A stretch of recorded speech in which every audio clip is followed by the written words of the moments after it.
ये सतीश भाई एगो ऐसा तड़कता भड़कता कड़कता न्यूज मिल जाए तब मजा आ जाए।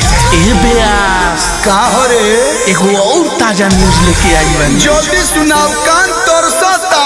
चीजें बताई कि चलो बा लोकेशन मैप लागल बा टर्न राइट टर्न लेफ्ट चलो छलक के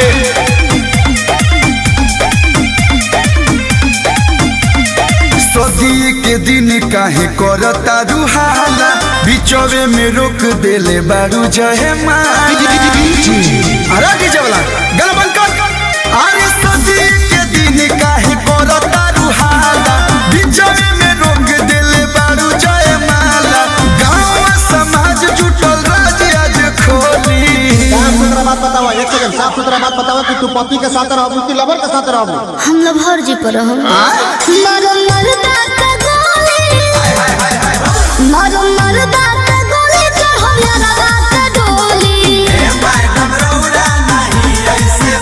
अरे होई खतरनाक हमके बुझियो ना भोली।